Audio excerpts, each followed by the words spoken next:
Hindi maintindihan ni Torres kung bakit sila lulusab sa araw, kaya ipinaliwanag ni Finn na ang mga gwardya ay hindi mangmang, kahit nagbubulag-bulagan sila. Sumasang-ayon si Enchred na masusupresa sila, dahil hindi nila inaasahan ang anumang paglusob sa araw. Pakiramdam ni Torres ay umiiral lang siya para sisihin, pero kahit ano paman, sinabi ni Finn na dapat silang umalis na. Habang sila'y gumagalaw, pinag-aaralan ni Enchred si Finn, dahil isa siyang ranger, kaya mahalagang gumalaw siya ng tahimik. Na may kakaunting gamit hanggat maaari, dahil sila ang unang sumusubaybay sa unahan ng kahit sino. Napansin niya ang kanyang mga yapak na halos walang ingay, at nagtataka kung kaya rin niya itong gawin. Bigla, lumitaw ang isang grupo ng mga gwardya sa harapan nila, na malinaw na papunta sa kanila. Sinubukan ni Finn na senadoryasan ang pag-atres, ngunit mayroon ding mga gwardya sa likuran nila, at sinabi ng commander sa kanyang mga tauhan na patayin sila. Naghanda silang lahat para sa labanan, at pamana ang mga kalaban, at si Finn lang ang nasugatan. Sinikap nilang patumbahin ang maraming gwardya hanggat maaari, ngunit alam ni Enchred na sina Torres at Finn ay hindi sanay lumaban sa ganoong kalaking puwersa. Hindi sila makakalaban sa kanilang buong kakayahan. Tunay nga, masyadong nakatuon si Finn sa isang target. At masyadong nagtatanggol si Torres, na dahilan ng sabay nilang pagkamatay. Naiintindihan ni Enchred, ito ang pader na dapat niyang lampasan, ngunit hindi siya basta susuko. Nagbato siya ng ilang sumisipol na kutsilyo at sumugod gamit ang kanyang espada. Ngunit sa utos ng commander, mabilis siyang naipit at kahit subukan niyang umiwas. Higit pa sa tiyak ang kanyang kamatayan. Pagkatapos ng pag-reset, pinag-isipan ni Enchred ang sitwasyon, dahil ang isang puwersang ganoon kalaki ay hindi basta lilito doon. Hinihintay nila sila, kaya dapat nilang tandaan iyon. Tinanong ni Finn kung bakit hindi pa siya handa. Dahil oras na para sa butas ng mga smuggler. Ngunit ipinaliwanag ni Enchred na hindi maganda ang pakiramdam niya tungkol sa lugar na iyon. Paano kung pumasok sila sa pamamagitan ng pag-akyat sa mga pader? Sinabi ni Torres kay Finn na minsan nang winasak ni Enchred ang isang mahikang spell ng kalaban sa pamamagitan lamang ng pagsunod sa kanyang pakiramdam. Kaya hindi masamang makinig sa kanya. Naiintindihan ni Finn, ngunit kailangan nilang maghintay hanggang gabi, kaya masasayang ang oras. Iminungkahi ni Enchred na maglaro sila ng isang round, at hindi alam ni Finn na gusto niya ito ng umaga. Ang tinutukoy ni Enchred ay isang regular na duelo, na ikinadismaya ni Finn. Sinabi ni Finn na hindi siya gumagamit ng espada. Sinabi ni Enchred sa kanya na maari silang lumaban ng walang armas, na kaya niyang gawin. Iniisip ni Enchred na maaaring alam na ng kalaban ang kanilang pagdating. Kaya haantong sila sa labanan sa bawat sitwasyon. Makabubuting malaman kung gaano kahusay ang team, at magkaroon ng ilang pagsasanay. Tinanong ni Enchred kung gusto niyang unang umatake, ngunit sinenyasan siya nitong lumapit, na nagtulak sa kanya na sumugod. Gamit ang isang suntok na nag-iwan sa kanya ng bukas para sa isang sipa na hinarang niya gamit ang kanyang kabilang kamay. Mukhang umatras si Finn, ngunit sumugod sa halip gamit ang isang sipa. Alam ni Enchred na mapanganib ito, kaya naisip niya na gagamitin niya ang parehong taktika ng Ferry Commander. At susugurin siya dahil sa kanyang mas malaking laki. Ngunit sa sandaling maipit niya ito sa lupa, hinawakan nito ang kanyang kamay at inilagay siya sa isang leg lock. Nakita ni Torres na malinaw na nanalo si Finn, at pinatigil ang laban. At iniisip ni Enchred na kahit maliit si Finn ngunit puno ng muscles, may dahilan kung bakit mas gusto niya. Ang labanang walang armas pagkatapos ng lahat. Sa kabuuan, siya ang perpektong kasosyo sa pagsasanay. Kaya tinanong niya kung gusto nito ng isa pang round. Walang sinabi si Finn kundi kumunat ang mukha, kaya inulit ni Enchred na ang ibig niyang sabihin ay sparring. Ngunit si Torres ay pinatigil na lang sila sa paggawa nito sa harap niya at ng iba pa. Habang papalubog ang araw, sinabi ni Finn na malapit na silang umalis, ngunit nagtataka kung bakit napakadami ng armas ni Enchred. Tinanong niya kung may mali sa kanyang kasuotan, kaya ipinaliwanag nito na masyado siyang nagdala ng labis na armas. Mahihimatay siya sa pagod bago pa siya makaakyat sa pader. Tinanong ni Torres kung kamusta na si Finn, at tiningnan lang siya ni Finn at sinabing okay lang siya, o kung anuman. Umiyak siya sa isang sulok dahil sa kanyang nasaktang damdamin. At sinabi ni Enchred sa kanya na marahil ay maaakyat niya ang mga pader ng maayos sa ganitong karaming gamit. Gustong-gusto ni Finn kung gaano ka-innocent ang kanyang pag-iisip. Hindi lang sila aakyat sa mga pader, kundi pati na rin sa mga bundok na iyon. Alam ni Enchred na magiging mahirap ang pag-akyat, ngunit wala sa kanyang mga pader ang naging madaling akyatan. Nang bumalik siya mula sa tunnel ng mage, kumuha siya ng ilang maliliit na trepeo para bumili ng bagong espada dahil nasira ang kanyang luma. Nagulat si Chris nang makita niya ang mga mahikang kasangkapan na dala niya. Isa lang sa mga ito ay makapagbibigay sa kanya ng sapat na krona para makabili ng kumpletong set ng kagamitan. Sinabi ni Enchred sa kanya na kunin niya ang pinakamahusay na espada para sa halagang iyon, kaya nagtaka si Chris kung may iba pa ba siyang iniisip bukod sa kanyang espada. Ginagawa ito ni Enchred dahil para sa isang taong nabubuhay sa espada, ang kanilang talamang tanging linya ng buhay na mayroon sila.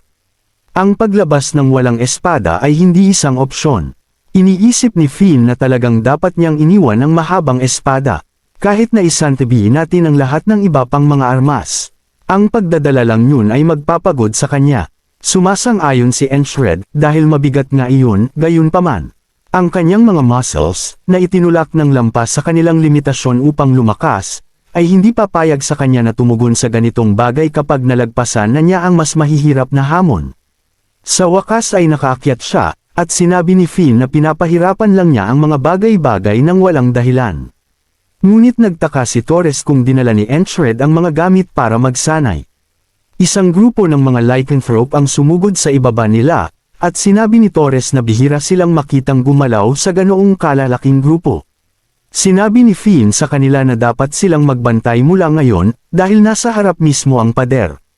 Kahit gusto nilang akyatin ito, hindi sila maaaring magkubli dahil may liwanag pa. Sinabi ni Finn sa kanila na huwag masyadong mag-alala. Masyadong ang maliwanag kapag magkasabay ang 2 buwan, kaya hindi gaanong nagbibigay pansin ang mga gwardya. Kaya sa kanyang senadoryas, tahimik silang sumugod. Ngunit si Enchred lang ang nakapansin sa gwardyang tila hindi sila pinapansin na nakatitig sa kanilang mga talampakan. Nakarating sila sa pader, at sinabi ni Finn na tulad ng sinabi niya sa kanila, madali lang. Sigurado si Enchred na nakita sila ng mga gwardya, ngunit baka niloloko lang siya ng kanyang mga paningin. Naghanda silang umakyat, habang ipinaliwanag ni Finn na lampas sa pader na ito ang mga slum. Kung magtatago sila roon, walang paraan na mahahanap sila ng mga basurang iyon. Iminungkahi rin niya na itapon ni Enchred ang kanyang espada, dahil mas mahirap ang akyatan na ito. Ngunit siya ay nagsabi na hindi ito magiging totoong pag-eehersisyo ng walang ilang. Pabigat, iniisip ni Finn na talagang baliw siya, at habang sila'y umaakyat, naiintindihan ni Enchred kung bakit ito ang pinakaligtas na rota. Kung malalagpasan nila ang mga pader, madali nang lusubin ang crossguard. Ngunit kung hindi lang ito isang pader, kung paanong may mga gwardyang nag-aabang sa kanila sa mga tunnel, malaki ang posibilidad na naghihintay rin sila rito. Nagtataka siya, paano nila balak pigilan sila ngayon. Sa sandaling tumapak sila sa pader, sinabi ng isang babae sa kanila na naghirap silang makarating dito. Ngunit maaari na silang magpahinga ngayon. Nagbato siya ng ilang baging sa kanila, at sinabi ni Finn sa kanila na yumuko, dahil isa itong mage. Nagsimula siyang magbato ng kanyang mga kutsilyo habang sinasabi sa 2 pa na tumakbo sa paanan ng pader. Ngunit winasak lang ng mage ang anumang binato sa kanya. Tiyak na hindi inaasahan ni Enchred ang ganoong kahangahangang patibong, ngunit sumugod pa rin siya dahil siya ay may nakaharap ng mage dati.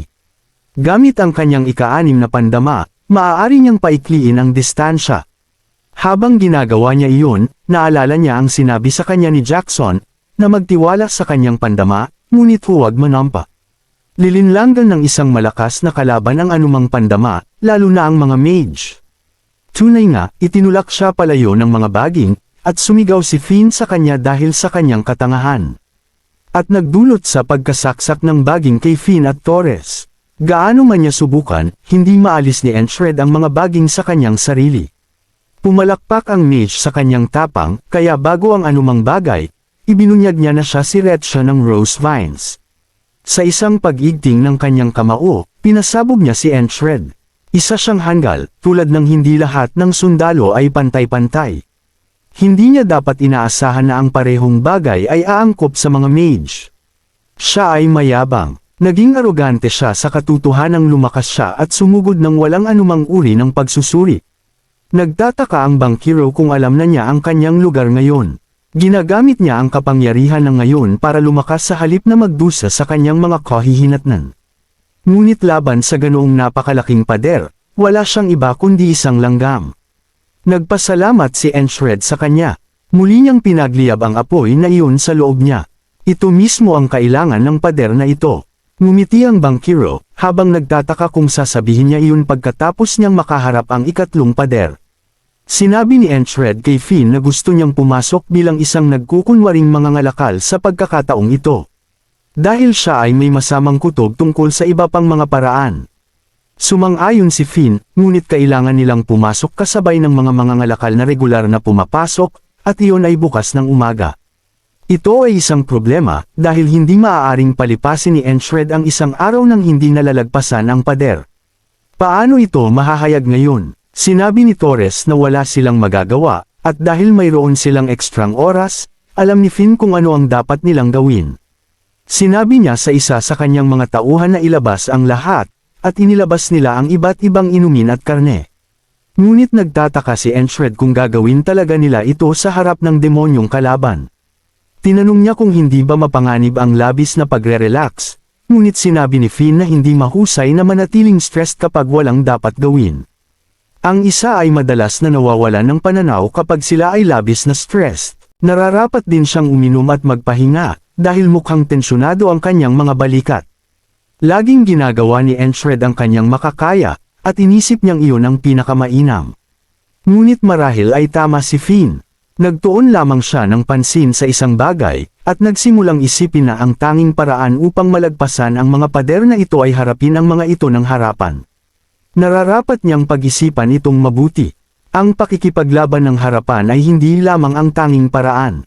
Ngayon, maging ang sandaling ito, ay kalaunan magiging bahagi niya. Sinabi ni Finn na magpahinga siya, ngunit hindi niya talaga naiintindihan ang ginagawa nito. Hula ni Torres na ito ang paraan niya ng pagpapahinga, ngunit kahit hindi niya maintindihan. Napansin ni Finn na siya'y nakalulugod sa kanyang paningin, na ikinainis ni Torres. Dumating ang gabi, at may mga napagtanto si Enshred ngayong araw. Dapat sana'y nakarating na sila sa mga pader sa ganitong oras. Noong unang beses ay ang mga gwardya, noong ikalawang beses ay isang mage sa ibabaw ng pader. Ano naman kaya ang haadlang sa kanila ngayon? Bigla nilang narinig ang nakapangangilabot na alulong ng isang lycanthrope. At agad na napagtanto ni Enshred na sila ang parehong nakita nila noong ikalawang pagkakataon ngayong araw. Sinabi ni Finn sa lahat na tumakbo, ngunit kinorner sila ng mga halimaw, hindi makagalaw. Napansin ni Torres, na kailangan nila ng 10 tao para sa isang lycanthrope, at 20 ang lycanthrope. Tiyak na patay na sila sa puntong ito. Hindi maintindihan ni Finn, kailan dumating ang mga halimaw na ito gayong walang mga halimaw sa malapit. Iniisip ni Enshred na nalinlang ang kanyang pandama, na nangangahulugang maaaring gawa ito ni Recha. Sinabi niya na hindi niya haharapin ng padalos-dalos ang kanyang mga problema, ngunit hindi siya madaling matatalo. Sinubukan niyang gamitin ang kanyang pandama upang umiwas, ngunit ang mga atake ng lycanthrope ay pabigla-bigla at nagmumula sa lahat ng dako, na nagpapatunay sa kanilang likas na pagiging mabangis. Napilitan siyang harangin ang sumunod na atake gamit ang kanyang espada at sinubukang palawakin ang kanyang focus. Ngunit narinig lamang niya ang lahat na pinapatay ng mga halimaw ng walang anumang bakas ng pagsisisi. Alam niyang walang kahulugan ang lahat ng ito kapag naulit ang araw na ito. Ngunit ang makita ang lahat ng mga pagkamatay na iyon, labis pa rin itong masakit. Sinimulan niyang pabagsakin ang mga halimaw isa-isa, ngunit isang mas malaki kaysa sa iba ang bumangga ng kanyang kamao sa kanyang dibdib. Malamang ito ang pinuno ng Kaon. Inihagis niya si Enshred sa himpapawid, na iniwan siyang walang depensa laban sa mga panga ng iba pang mga lycanthrope. Sinabi sa kanya ng bankero na kahit ano pa ang kanyang piliin, ang lahat ng pader ay walang pag-asang takasan. At habang umiiral ang araw na ito, mapipilitan siyang ulitin ang sitwasyon ng paulit-ulit. Masaya pa ba siya ngayon? Pagka-reset ng araw, sinabi ni Enshred na tiyak na hindi ito isang perpektong sitwasyon, na ikinagulo ng iba. Ngunit hindi siya dapat sumuko sa sitwasyon, dahil makakahanap siya ng paraan, kahit na ang lahat ng tatlong landas ay naharang. Muli silang dumaan sa tunnel, habang iniisip ni Enshred kung ano ang maaaring gawin kung sila'y mapapalibutan at wala nang magawa. Hindi siya makikipaglaban ng isa-isa tulad ng maaaring gustuhin ni Torres at Finn. At kahit na mapalibutan siya ng ganito, wala siyang gaanong magagawa. Ang pinakamahusay na hakbang ay iwasan ang mapalibutan sa simula pa lamang. Kaya ginamit niya ang kanyang likas na pandama upang hanapin kung nasaan ang mga mang-aambas. Sa kasamaang palad para sa kanya, nabigo ang kanyang pandama at muli silang napatay. Hula niya na mayroon ding mahika dito, kaya muli siyang umakyat sa pader at tinanong si Recha kung ang mahikang itinanam sa tunnel ay gawa niya. Hindi makapaniwala ang mage na nalaman ni Enshred ito. Mukhang hindi ginagawa ni Kapitan Roger ang kanyang trabaho. Dahil doon, pinatay niya ito at ipinagpatuloy niya ang kanyang pagsasanay gamit ang nakatagong patalim. Bagamat hindi ito gumagana ng maayos, alam niyang kapag kasangkot ang isang mage, hindi na magagamit ang kanilang pandama, kahit na ang simpleng patibong ay nagiging mapanganib. At dahil ang kanilang mga kaaway ay pawang mga mapusok na mangingibig, hindi nila madaling maaalis ang mga ito. Gayon din ang lycanthrope, kailangan niyang labanan ng marami ng sabay-sabay. Kaya ba niyang punan ang pagkakaibang iyon? Habang sumusugod siya, iniisip niya na hindi ito mabuti. Dahil muli siyang nabubuhay, hindi niya kailangang madawiin ang kanyang mga iniisip. Dahil ito ay isang bihirang pagkakataon upang lumaban sa tunay na labanan hanggat gusto niya. At gaano man siya mamatay, ang kaalamang kanyang natitipon ay mananatili sa kanya. Nagtataka ang bankero, gaano pa siya katagal maglalaro kung ayaw niyang maipit dito magpakailanman? Dapat siyang pumili ng isang pader at lampasan ito. Ipinaliwanag ni Enshred na habang mas madalas niyang inuulit ito, mas nararamdaman niya ito. Ang lahat ng tatlong landas ay matitigas na pader, kaya sayang na kailangan lamang niyang pumili ng isa. Nakita ni Torres si Enshred na nagsasanay gamit ang nakatagong patalim, na ngayon ay mahusay na niyang naibubunot. Hindi niya iyon nagawa kahapon. Kaya paano niya ito nagawa ngayon? Sinabi ni Enshred na tumagal ito ng 30 araw upang makamit ito. At hindi pinansin si Torres nang tanungin siya nito kung ano ang ibig niyang sabihin dahil nakabuo na siya ng sapat na kasanayan. Ito ang kanyang ika-70 ngayong araw. Ngayon ay tatawid na siya sa pader at lilipat sa kinabukasan. Alam niyang mayroon pang ilang oras bago sila dumaan sa butas. At tinanong ang isa sa mga tauhan ni Finn na ay guho siya ng maliit na supot na maaari niyang ikabit sa kanyang palso. Sumang-ayon ang sundalo, at lumipat si Enshred kay Finn tungkol sa mga bota. Mayroon bang kakaiba sa loob, tama ba?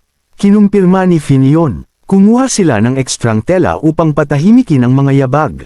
Dahil maraming sensitibong hayop sa mga lugar na ito. Sinabi ni Enshred na dapat silang lahat magsuot nito. Kahit si Torres, habang sila'y naglalakad sa butas. Nagtaka si Finn kung nagtrabaho ba siyang ranger dati, dahil kahit walang bota, mahirap maglakad ng tahimik. Paulit-ulit na nagpractice si Enshred upang makaligtas sa yugto na ta. Kailangan muna niyang hanapin ang mga mang-aambas at lumikha ng isang opening. Ngunit hindi madaling makahanap ng anuman sa kadilimang ito. Gayunpaman, mayroon silang isang eksperto sa larangang iyon dito mismo. Tinanong niya kung ano ang mangyayari kung may mga kaaway na naghihintay sa butas. Nasa tingin ni Finn ay maliit ang posibilidad, ngunit sila'y uurong na lamang. Tinanong ni Enshred kung ano ang gagawin nila kung naharang ang kanilang mga dinaanan, gaano kataas o kalapad ba ang tunnel na ito. Mayroon bang iba pang mga pasilyo sa gilid? Tinanong ni Torres kung natatakot ba siya o ano dahil napakarami niyang tanong. Sinabi lamang ni Enshred na kung may mga armadong gwardya na naghihintay sa unahan, mamamatay silang lahat, tama ba? Sinabi ni Finn na umupo na lamang siya kung natatakot siya, mas mabuti pa iyon kaysa sa sinasabi niya ang lahat ng nakakatakot na bagay na iyon. Gusto lamang ni Enshred na maging maingat sila ng kaunti. Kailangan niyang pagalawin ang kanyang mga kasamahan ayon sa gusto niya. At dahil sa kanilang katayuan, hindi niya ito basta magagawang puwersahin tulad ng dati. Kailangan niyang gumamit ng panghihikayat. Kailangan niyang maging tulad ni Krang noon sa lumang infirmary. Isang mapuwersang kalooban na naghahatid ng kanyang mga salita ng eksakto. Inamin ni Finn na masyado siyang naging kampante, at sa pagpapataas ng kanyang pandama. Nakikilala niya na ang mga bakas ng paa na kanilang nakikita ay sadyang binura. Sa pakiramdam na iyon, sinabi niya sa lahat na kailangan na nilang bumalik ngayon. Ngunit hinahanap na sila ng mga mamamana, handang umatake anumang sandali. Walang babala, sumugod si Entred. At sinabing siya ay isang mensahero mula kay Kapitan Roger, na ikinagulat ng dalawa. Ngunit walang alam ang mga mamamana tungkol sa isang mensahero. Pinayagan pa rin nila siyang lumapit ng mga hanggal na sundalo, na nagpahintulot kay Entred na simulan ang kanyang tunay na binabalak.